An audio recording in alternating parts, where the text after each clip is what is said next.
We will call to order the August 9th board meeting of the Drury Shore Area School District. Could we have a roll call, please, Mr. Enders? Mr. Becker. Mr. Berngard. Here. Ms. Dobler. Here. Mrs. Grant. Here. Mr. Kinley. Here. Mrs. Petrosky. Here. Mrs. Stemler. Here. Mrs. Thomas. Mr. Allen. Here. 8-1. Thank you. Stand for the Pledge of Allegiance.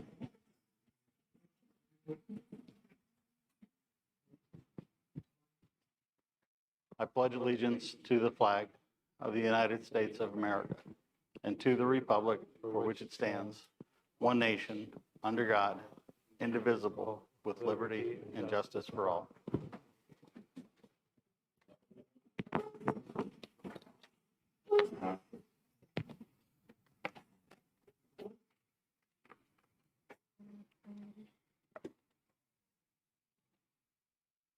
Okay, do we have any communications?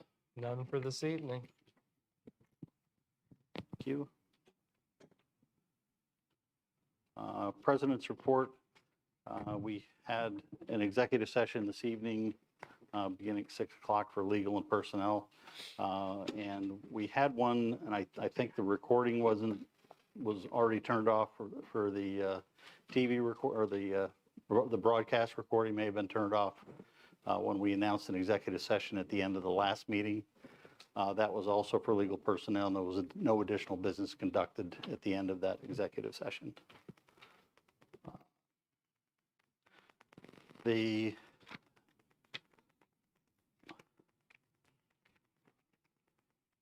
next thing I have is just a brief announcement. And sadly, I attended a recent memorial service for a 2020 graduate of the Jersey Shore School District who passed away as a result of a traffic accident. And her mother, when I spoke to her, asked if we as a district could remind all of our students about the hazards of texting and driving. She also has offered to speak to our students if the opportunity exists, and Mr. Keene, I think, had a similar discussion with her, was at the services as well. The student was also signed up for the organ donation program, and her organs were donated to 4 teenagers and an adult. So she will continue to live through them and their lives going forward. So, if everybody would just remember Amanda Fuller and her family, and keep them in your thoughts and prayers. Thank you. The other thing I had is some key data.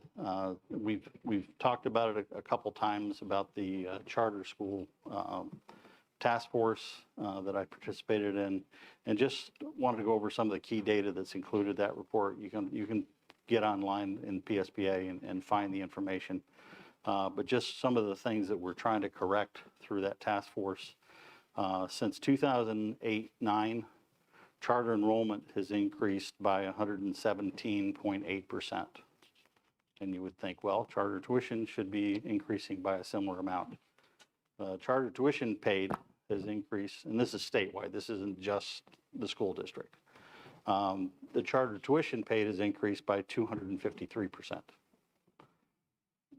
So it's not a linear comparison between those two. In addition, the school district has mandated cost increases since that time. PCERS has increased their cost to the district by 700.9%, in just a little over 10 years. Charter tuition has increased, as I said before, by 253%. Special education has increased by 80%. Spending, charter schools and public schools. Public schools spend 58.9% as compared to 55.3%, so that's relatively comparable.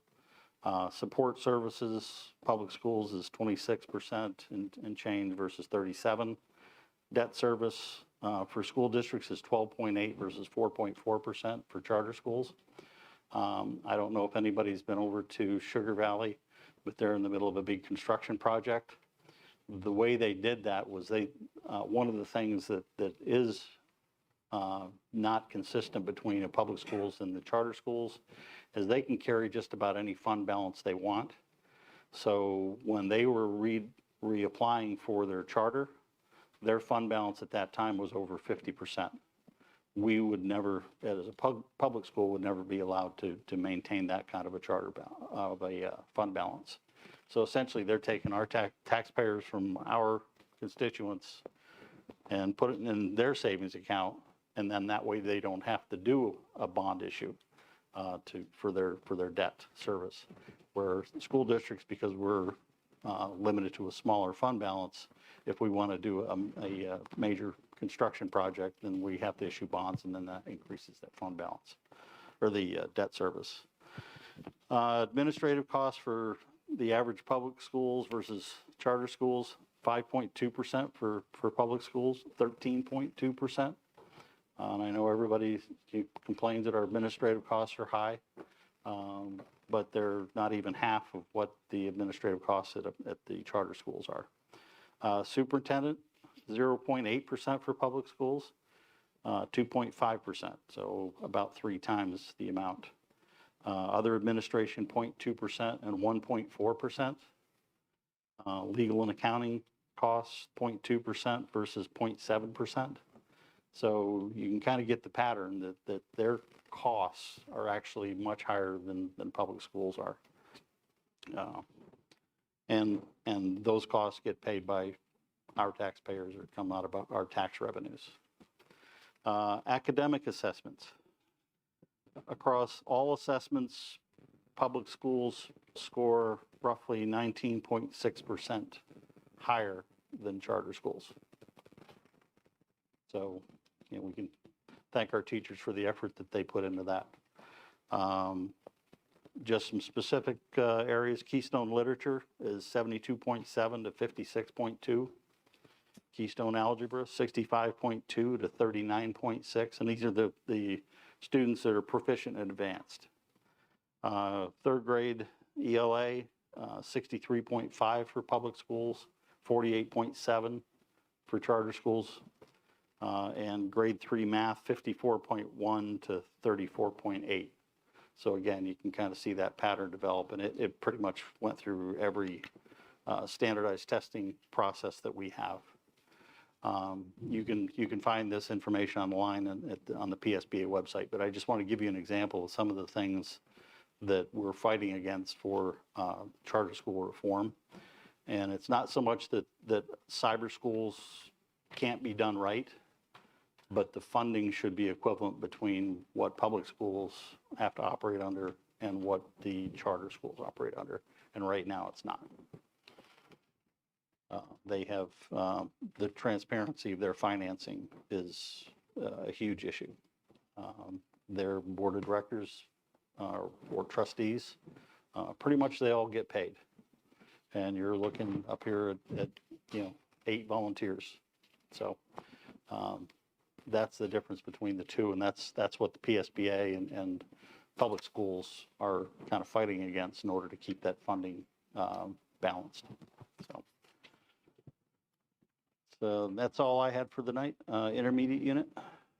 We just had a brief meeting in July, just really dealing with the resignations and new hires, and that's all we really had at our meeting.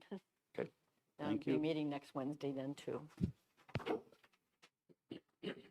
Thank you, Mrs. Petrowski.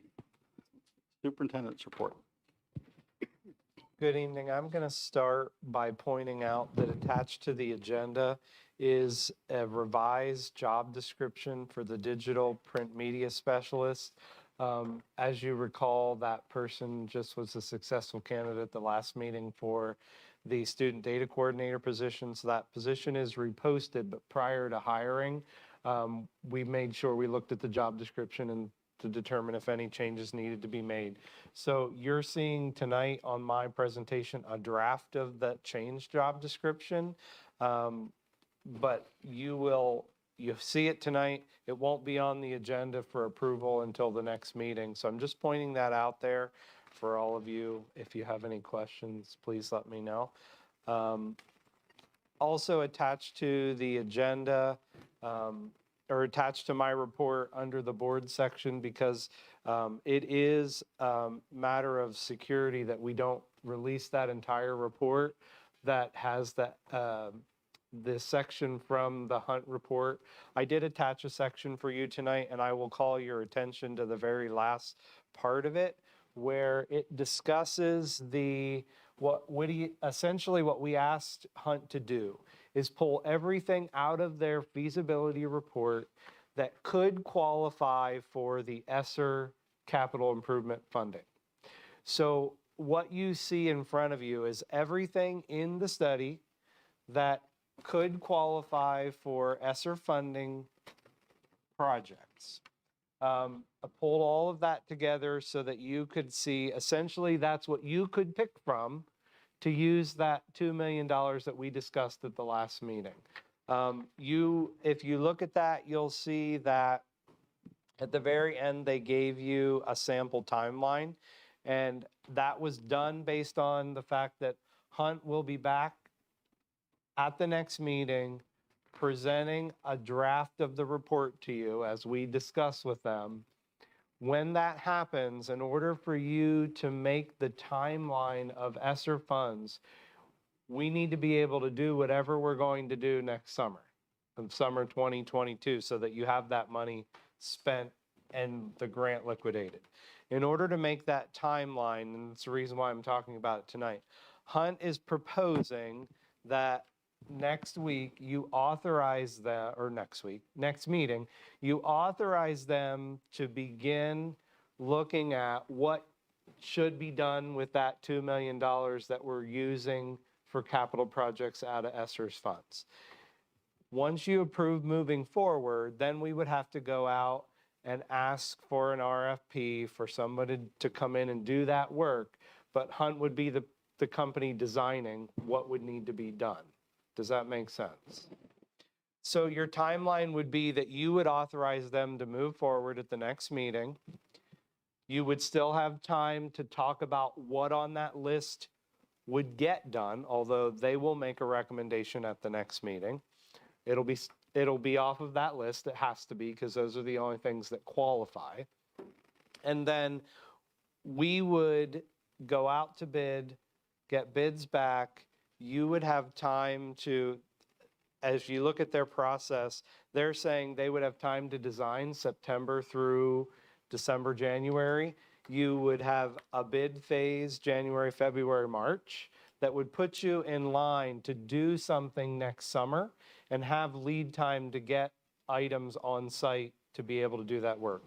I believe that may be tight. I would like to have that a little earlier, and I'll tell you why, because if you've been doing anything in construction, 4 months may not be enough to get whatever you need to get ordered. So we could push them to design a little faster.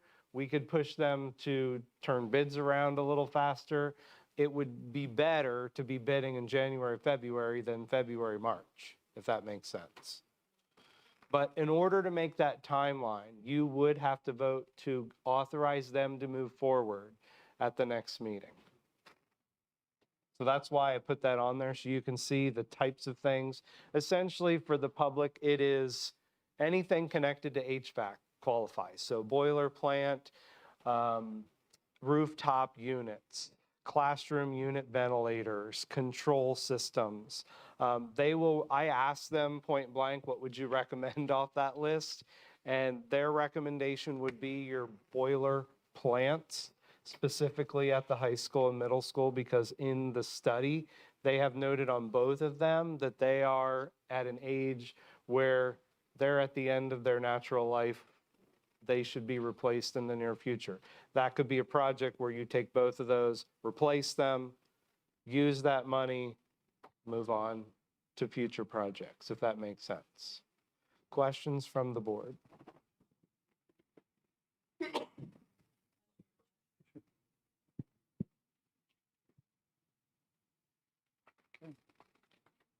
Okay.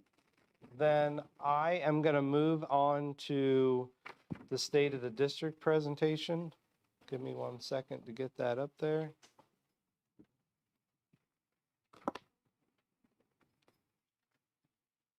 Okay. Oh, I know.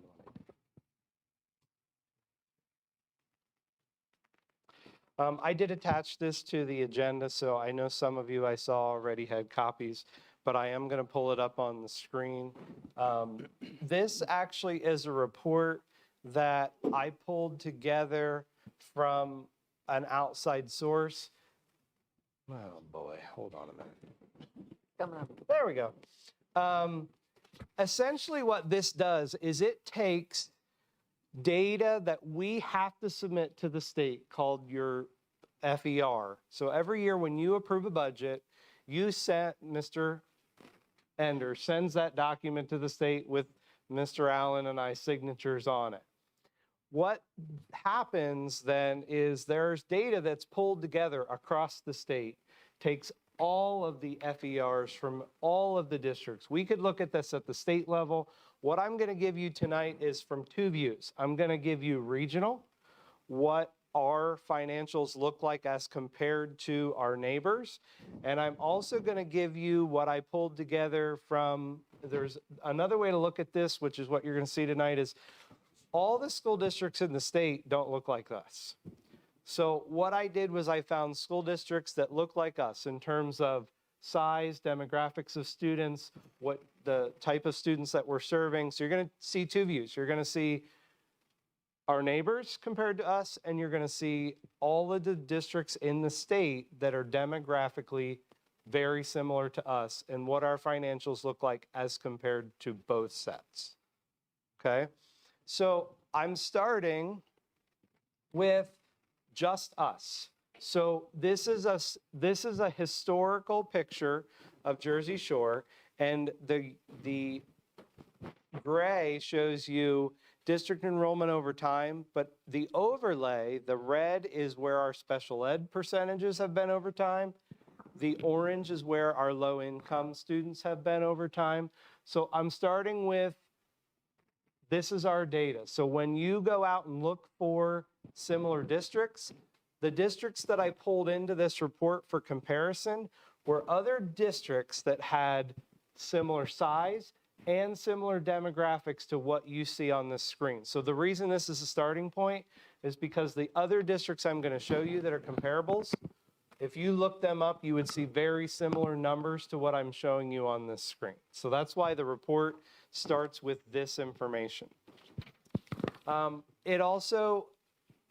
This screen gives you our comparison to the state. So when you look at our budget totals and you look at our average per pupil expenditure, this slide compares us to the statewide averages of those two metrics. So on the left-hand side, you're seeing what our different revenue sources are as compared to what other districts in the state average at.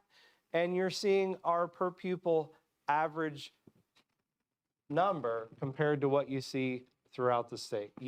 And they break that down into the colored categories are keyed at the bottom: local revenue, state revenue, federal sources. So you're seeing a comparison to where are we getting our money versus where are other districts getting their money from.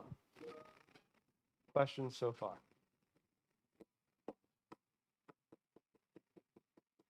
take that same look, and now this slide is telling you where you're spending your money. So the last slide was revenue.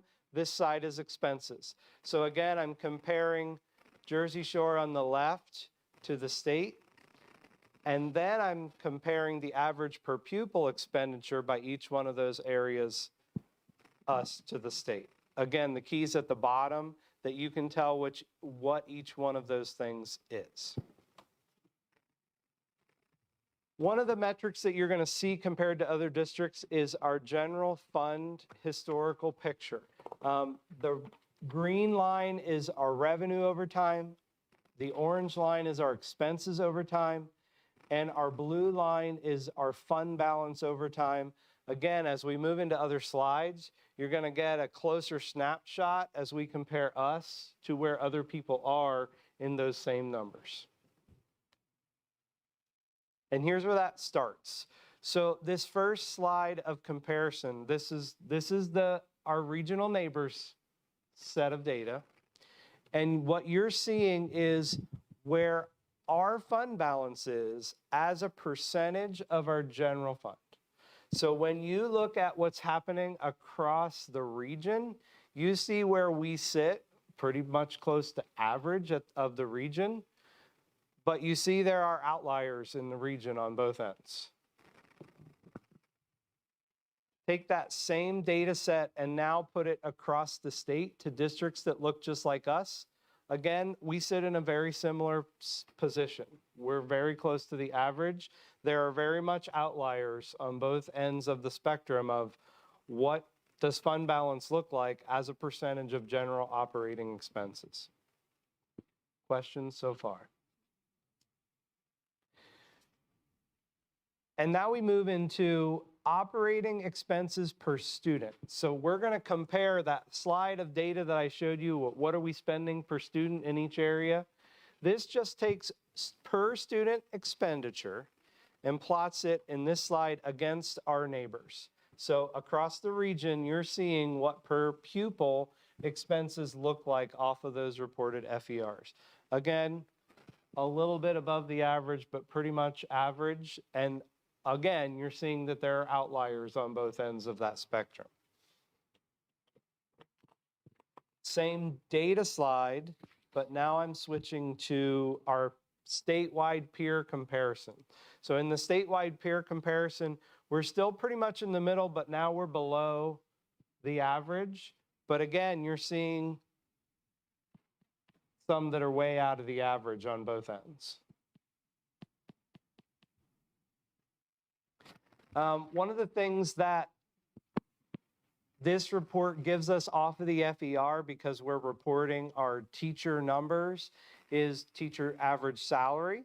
Again, you see, even though those expenditures have a wide range in that other slide, you're seeing that for the most part, the average teacher salary across the region, I'm saying average, we're pretty much very close to that average line again. But you're also seeing very different here that there aren't those wild swings. There aren't a real high and a real low. Everybody's fairly close to that average line. If you take that and you plot it across the state, you see something very different. We're still in the middle, but you're seeing a higher and a lower average across the state when you look at districts that look like us. The last data point that this report gives us is student-teacher ratio. So we are reported at the state level as 15.07 of student-to-teacher ratio. You're seeing a comparison to where we fall in the region, which again, plots us right smack dab in the middle. You're seeing a high and a low down to a little bit under 13 to almost 16 and a half across the local region. When I take that to statewide, the average condenses even more. There's one high, there's one low, but for the most part, across the state, it pretty much falls into that. Everybody's really close to the average, between 13.9 to 15.5. Is that K through 12? That's Mhm. K to 12. I just thought that report gave us a really good picture of where we were, and I wanted to share that. Questions about that from anybody?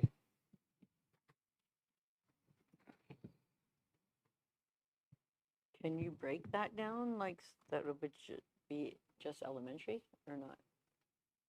I can State see if I and can neighbor? pull that and sort it, but Yeah, I'll, I would like to see what elementary is average. I can see if I can pull it that way.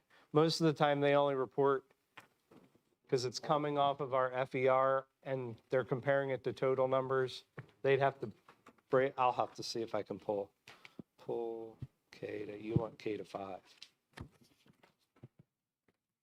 Also, attached to the agenda are 2 documents. One is my performance objectives, and I will tell you that they look very similar to the district goals that I wrote.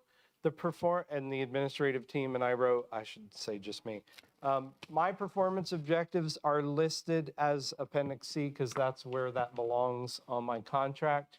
I did put them there ahead of time for you to review. You will notice that they very much mirror what the administrators and I have committed to for 3 objectives for 21-22. My performance objectives do need to be annually approved, so that's why they're here for us to discuss. The district goals is really what we're going to commit to as a team. You don't have to necessarily approve those, but I'm putting those out there for your feedback because out of our admin retreat, that is what we all as a team committed to doing in 21-22. They do align to my performance objectives. You'll see action steps and work as we go throughout the year. But I put this on here for feedback tonight if anybody has any on the performance objectives.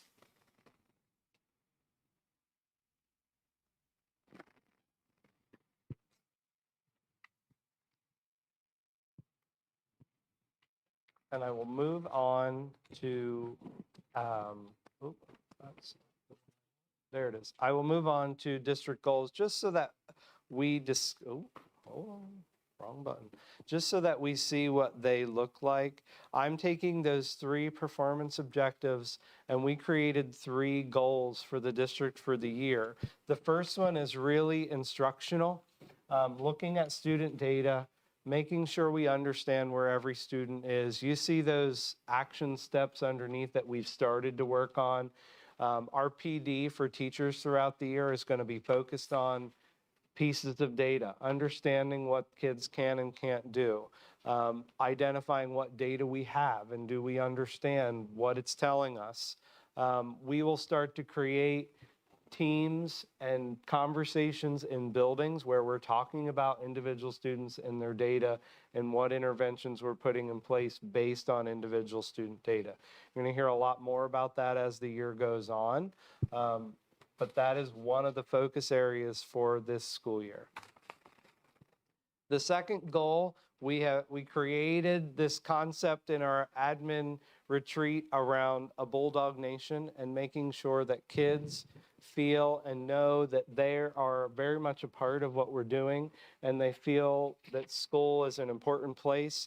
We actually started to give some attributes under the line a Bulldog is, and we created some words that throughout the year we can point towards. Very much, to me, it focuses on our school-wide positive behavior, but these are characteristics that we're looking for in our kids, that we're trying to promote in our kids and our staff.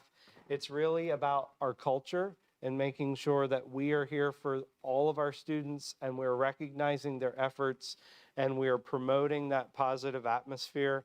One of the ways that we talked about doing that, and you see that right in the action step, we're all kind of excited about this, is really promoting our programs internally and talking to kids about what is available to them.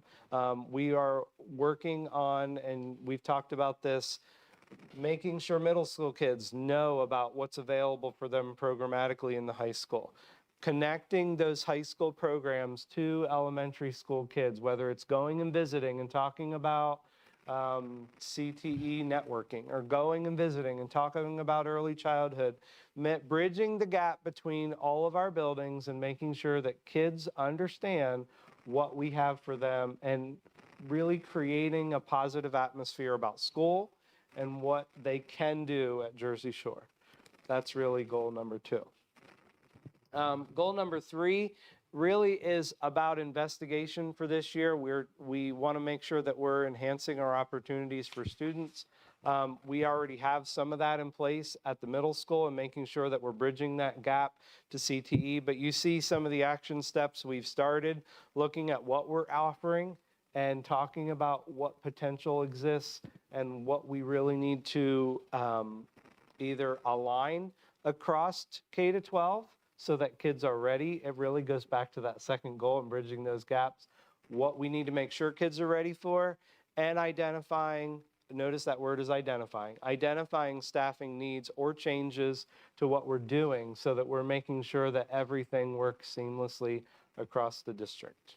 Those are our 3 goals that we're committing to for 21-22. Questions about any of that? I do want to say that, and I didn't tell them all to come tonight for this reason, but our administrative team spent 3 days together working on these goals and starting to write action steps. It was really good work, and I'm really excited to start the next school year. Anybody have any questions? I just have a question on what metrics are you going to use to determine whether you've met the goals? Good question. Probably would expect that from me, wouldn't you? Well, the next step on Wednesday is to start writing action steps, so we can write metrics too. Okay. All right. Thank you. Get back to my, you're good, yep. And that's my report for this evening. Thank you.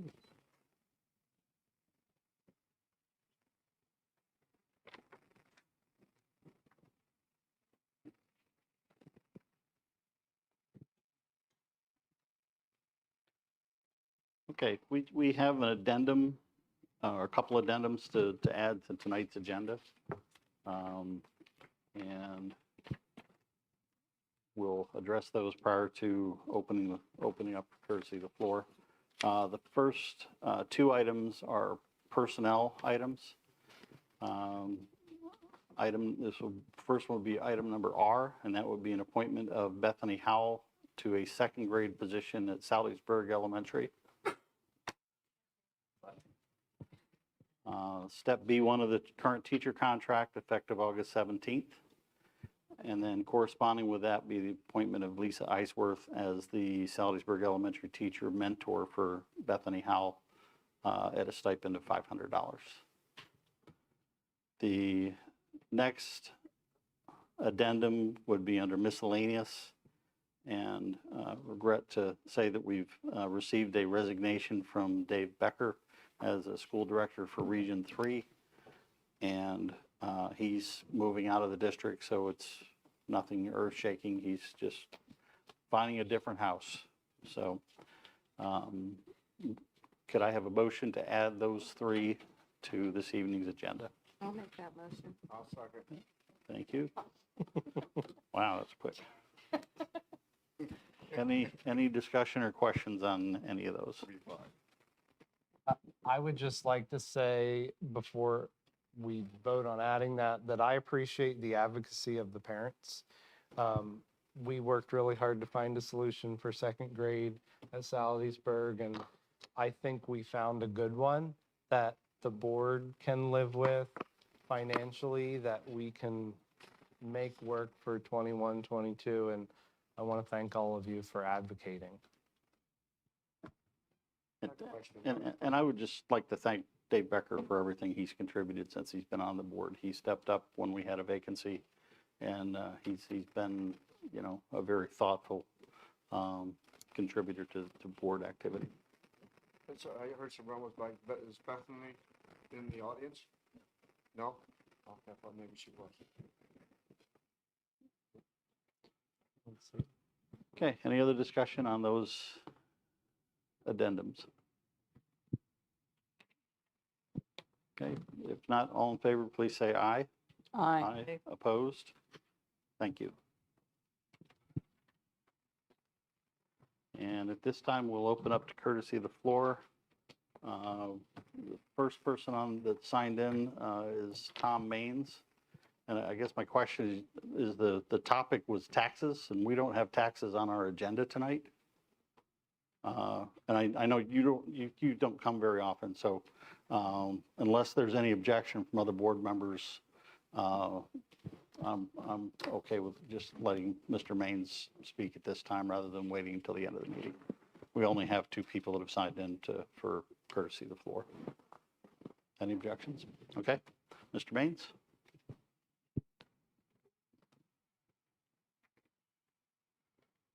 And again, because you don't come very often, you have 3 minutes. Okay, the first thing on the agenda is, there was a notice in the newspaper that there'd be no increase in school taxes. I'd like to know why mine went up $58 and other people's in taxes has been increased. Mr. Enders, he's in Crawford Township. Clinton County's did go up, over last year's tax rate, they went up to the rebalance rate. So that's probably where your increase was coming from. Well, my taxes are being paid to Jersey Shore School District, not Clinton County. Yes, but I'm talking about the residents. Okay. All right, the second thing is, I'm 73 years old. I want to know why I still have to pay school tax when I haven't had kids in school for 60 years.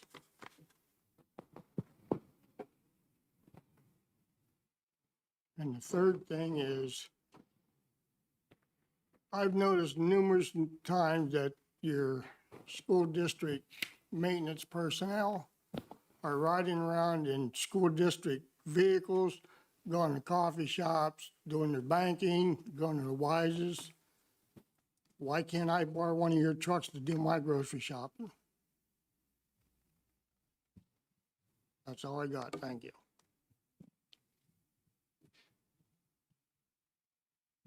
Ms. Enders, you have a quick response to why everybody pays school taxes? Law. Yeah. It's a legislative mandate, so the only people that can change that is your state legislators. But this board does not make that decision itself. But thank you for the question. And I just want to make sure that we clarify, because the school district is in 2 counties, even though we assess the same amount of taxes that the district is getting, the state determines what the tax rate is for both counties to be equal based on the property values of the county. We have no control over that either. There's something called the State Tax Equalization Board that tells us what to assess at each county, if that makes sense. If we were in 1 county, everybody's bill last year would have been the same from 1 year to the next. Because we're in 2 counties, we have to go by whatever the State Tax Equalization Board tells us to put on the bills to keep the rate that we're getting the same. And that's all done by a form that the state creates for Mr. Enders to just enter, to plug our information into. Years back, I was getting taxes from both counties. School district, and they told me to pay the cheapest one. Well, that was a good deal.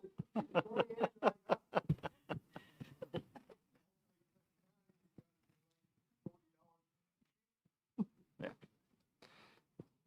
You know, I have property in both counties myself, so I can sympathize with you. Yep. Okay. Next person signed in is Mr. Francis.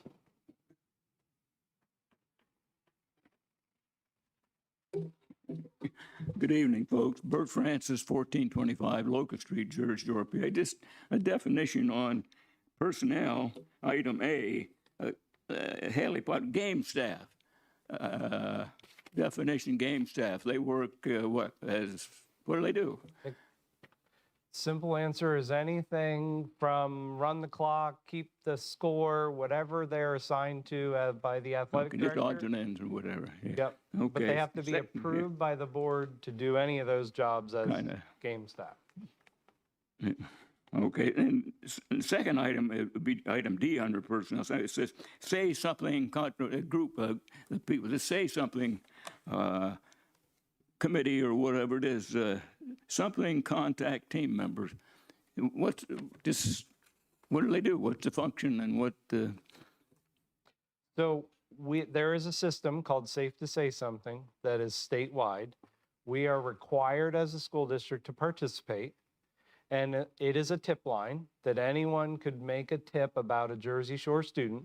And we have to have administrators respond.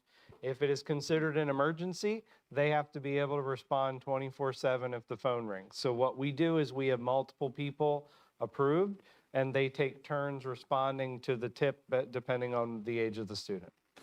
thank you.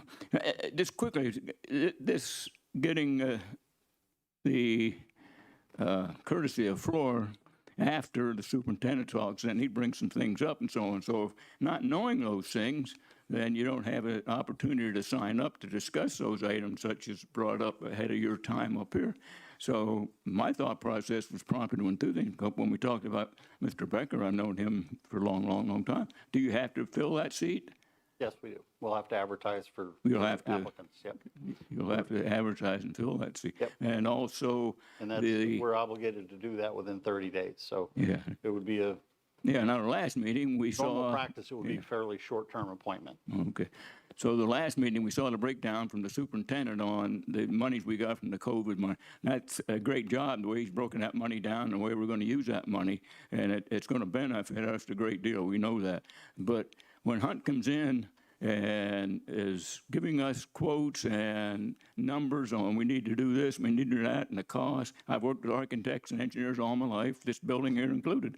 But are we going to have an opportunity to sit down when Hunt makes a presentation to the board or something? We could ask questions on how do you derive at some of these costs to do this and costs to do that, and So my conversation with the board is when Hunt presents next, or the 23rd, that is a draft of their report. They are expecting to get feedback from the board, from the whole board, after that first presentation. so they'll be making an impression here at the public, so we will have an opportunity to jump in with them and so on. So before I go, I know I'm the oldest guy in the room, but I just want to say thank you. But just go ahead and finish what you're. I just want to say thank you to this board. You know, I love this school district, I always have, and I know I'm the oldest guy in the room, and I no longer have anybody in the district. This will be the first year I don't have any children in or whatever. But all of my children have gone through this district, my grandchildren, and in progression, all of them have graduated, gone to college, and the most recent college graduates are Temple and Pitt Bradford and so on and so forth, and I have a bunch of them. So nobody appreciates, nobody has an idea, and you know I talk to a lot of people, just the responsibility of this board and what you people have to do with on a regular daily basis and the hours and the time spent. So I thank you from the bottom of my heart. I don't know if anybody else will, but you do us a great job and you bail us out all the time and do it right. So I appreciate everything you've done, and thank you. Thank you, Mr. Francis.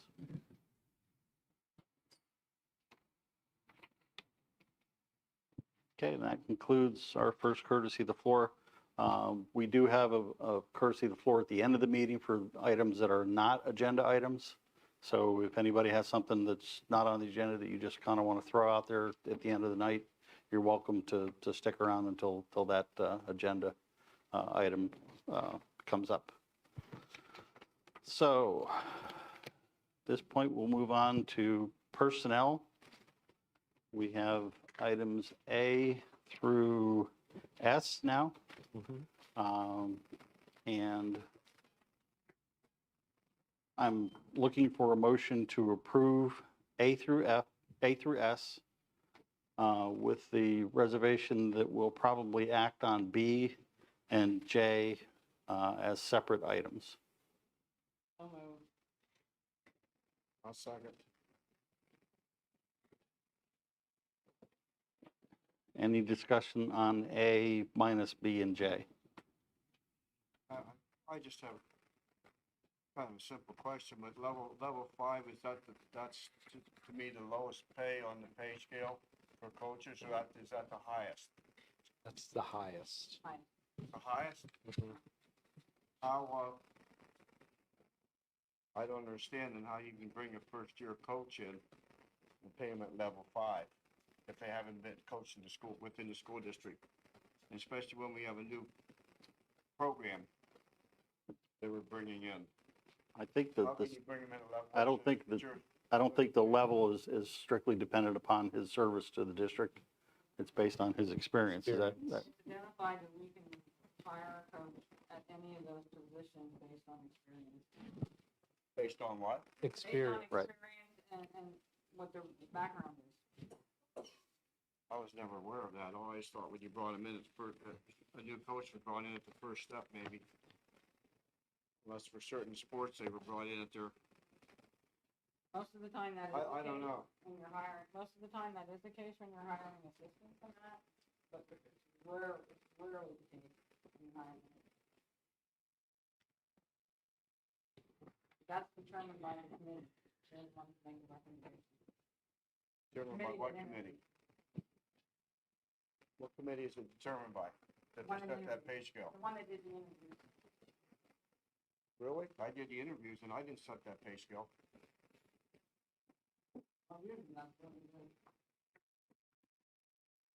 I think, Being recommended by the I mean, I need a clarification on it, because I mean, I know we've hired, and again, I'm talking about administrators that we hire, we bring them in at the step 1 or whatever, the lower the pay scale, and then we move them up the scale, but I thought the same applied to coaches.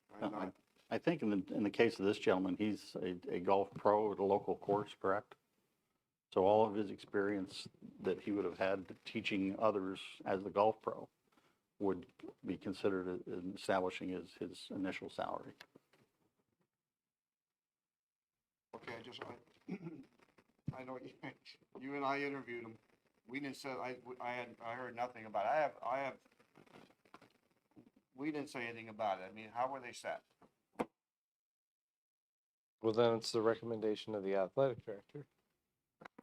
Really?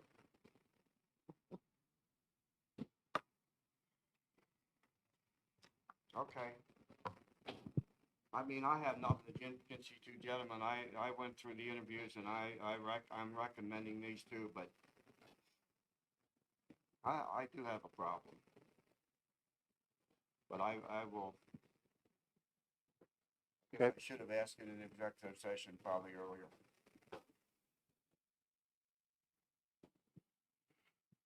Can we,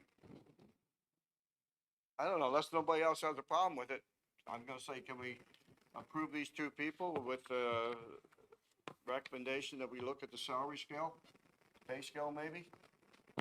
Discuss that? Or isn't that a possibility? Is everybody happy with what the Well, level 5 is? the motion and second was to approve as printed. And you seconded it. I know, but then you open it up for questions. And I have questions. So at this point, unless, Mrs. Thomas, do you want to reconsider or not? Okay. Okay, so we'll move ahead as printed for personnel. Any other questions?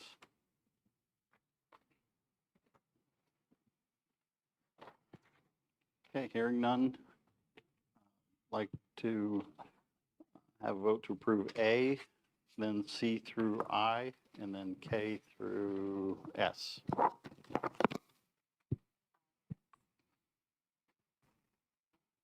So B and J will be acted on separately. The motion and the second cover it, but the vote will be separate. Okay, all in favor of approving those initial items, say aye.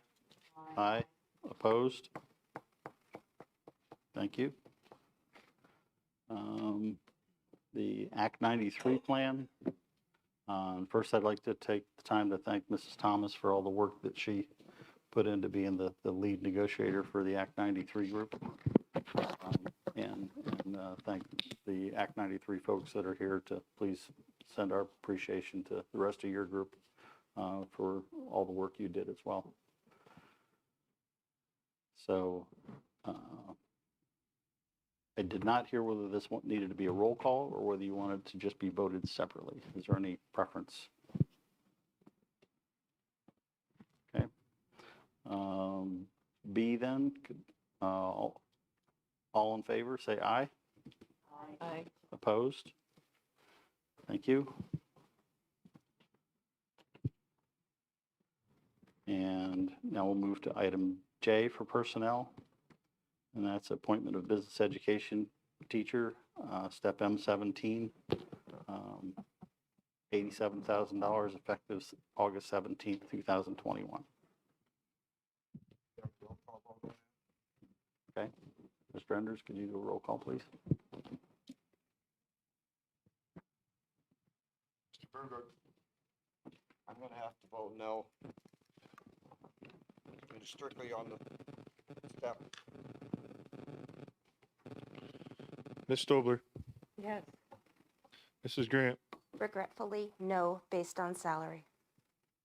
Mr. Kinley, No, based on the salary. Mrs. Petrowski, Yes. Mrs. Stemler,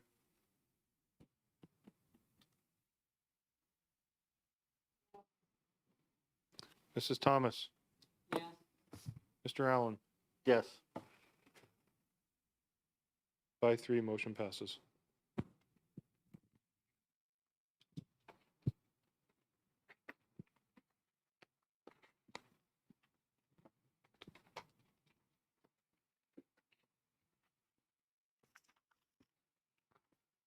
Okay, there's nothing under curriculum instruction, nothing under building and grounds, nothing under finance. Moving on to miscellaneous, we have items A through D, and then we added item E, which was the resignation of Mr. Becker.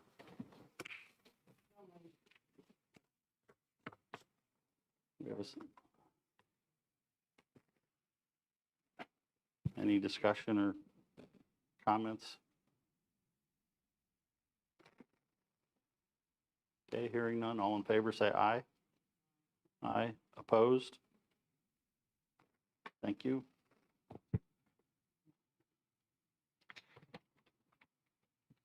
Okay, second courtesy of the floor for anything that's on anybody's mind for the moment. While that's happening, I do want to, two things I forgot. You will notice, and the board asked me to say this publicly, there will be a vaccine clinic happening on district property. It is not district sponsored or district run. It is being done by Geisinger. They are using our facilities through a facilities use. So I'm saying that publicly to make sure that everybody knows we're not doing it. We're just allowing them to use our space. The second thing for the board is make sure that you all notice your manila envelopes from the athletic department sitting at your seat. And just for clarification, that's just for traditional flu shots, correct? It's not for COVID vaccines. I believe could be both. It's just their drive-through clinic. Because my understanding is it was just for flu. I don't know that I even asked. Are they, Conversation to be continued. I'll ask, but I didn't ask. It was just, Okay, thank we you. want to use the parking lot. so is this going to be during school No, it's a hours? weekend, Oh, okay. outside of school hours, we won't even be here. And it's just the parking lot. They won't be going in the school. Yeah. It's just, None of it's a our drive-through. personnel, other than possibly security for traffic. Just We can't refuse based on community use. because we allow other community uses. Sorry. No, you're fine. Kayla Calhoun, Avisboro. I want to thank you guys all for speedily hiring a second grade teacher for Statesburg. I know it's not easy to recognize how great of a need we have until the numbers come through, and they are fluid. Every day, we could be adding students and losing students. Totally get that. But my next question is, what are the considerations being made for Avis Elementary first grade? Currently, the last numbers I heard were 28 students enrolled in that class. And is there any confirmation to that number, or is there, 26. okay, I've heard 28, I've heard 29. I'm telling you 26. 26. So what would happen if they got 2 more by the, We just had that conversation in executive session Okay. under personnel. We're monitoring it and the board is aware. okay. Okay, that's all I wanted to know. Thank you very much. Thank you. Anyone else for general topics? Mr. Francis, you're back. Mr. Francis back here and get a double whammy at you tonight. Maybe the last time. I don't know. I'm in a mood tonight, so I want to do a reminisce and share with you. Just hold a picture up for you. And this top picture is 1924, the first grades class at the Walnut Street School, 1924. And the picture on the bottom is 2 Jersey Shore residents. One of them is Jeanette Francis, my aunt, and the other is Louis Bardo, her husband eventually, and so on and so forth. Both of them were educators, and they ended up doing a great job. Louis Bardo ended up being dean of the School of Applied Arts at Williamsport Area Community College, and these 2 people did a great deal for a lot of young people in our community. I'm proud of my family heritage. But getting back to people in our community, I think I know our community as well as anybody, as far as people and their concerns and what they like to do and all that. Back when we first mentioned closing Nipponos, we scheduled a meeting at the Independent Hose Company in Jersey Shore, PA. This picture was in the newspaper. We had 51 people out at that first meeting, and that ended up at this meeting with 260 people out. So people in Jersey Shore, they are interested in our schools, but just there are certain things that interest them to get them out and get them motivated. And so we go from there to there, and then we go to this picture, which was a serious meeting that was scheduled for the middle school to act on, I think it was school closing or the second go around on school closing, a feasibility study. I think it might have been a feasibility study, whatever. So if you look at this picture from the back of the auditorium, you'll see what same group of people that Diaz up here, and more people there than there were in the audience. I think we need to do some things to encourage getting more people out and participating in the meetings and so on. All the people I talk to on a regular daily basis, phone calls and otherwise and so on and so forth, I think their biggest concern is the lack of consideration. They like to ask questions, but they like speedy, specific, instant answers. They don't like to come to meetings anymore because we have a policy that people are put off and shoved off and don't get their answers. The Office of Open Records and everyone recommends that all questions that possibly can be answered should be answered immediately at school board meetings and help people. We got a lot of talent in our school district, and a lot of more people would come with input to, it's nice to hear from different people, and Bert Francis and a couple of other guys maybe, and like I say, I'm the oldest guy in the room, and I got to stop coming to these meetings. I've come to them 60 years. 60 years. And I've known a lot of school directors, board presidents, and officers, and every one of them. We go to church together, we play together. This is just a great school district, and thank you very much for everything you've done. I just wanted to share it a little bit with you. Thank you. Thank you, Mr. Francis.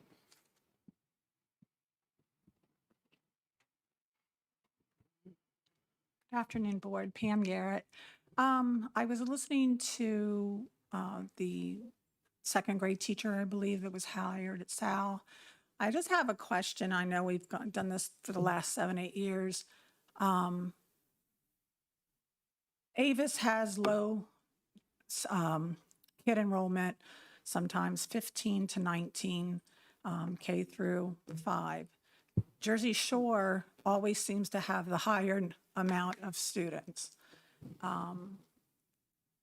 So nobody complains about Avis having 15 to 16 kids when Jersey Shore has anywhere from 20 to 28 kids in their classes. I'm just not understanding why it's okay for one outlet school or another outlet school to have 26 or more, and then they get to hire a teacher, than Jersey Shore having 26, 27 kids and several classes K through 5.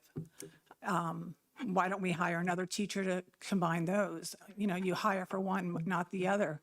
I think the simple answer, and nobody likes it, again, is to combine the schools together, make it even for all classes as much as you can, and then we wouldn't have to keep hiring or letting people go. Just my opinion. I don't have, my daughter graduated last year or 2 years ago, but I'm still very involved within the school district. I still work in the school district. I love the school district, but I really think in the future, it's just, my opinion, a waste of money having both schools, outer schools open when you've got over enrollment in one school, but not in the other outlet schools. That's all. Thank you. Thank you.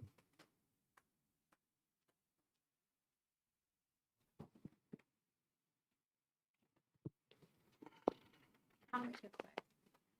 I just want to thank you for hiring a teacher that is an autistic teacher.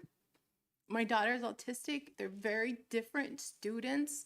You have to treat them differently. And the fact you did that is just puts our school district farther ahead of other school districts because these kids are geniuses. They really are. They shouldn't be in classes counting animal crackers and making Lego bridges as a group. They are smart. I mean, Elon Musk is autistic.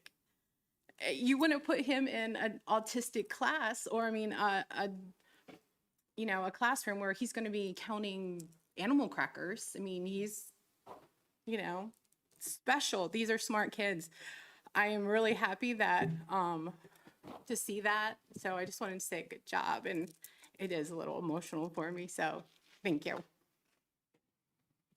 Thank you, Mrs. Minotti.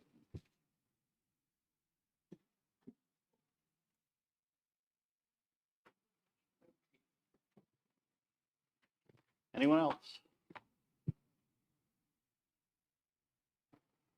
Okay. At this point, we'll be moving into executive session for personnel and possibly legal. And after we come out, there'll be no additional business conducted. Mr. President, I have something on the old business.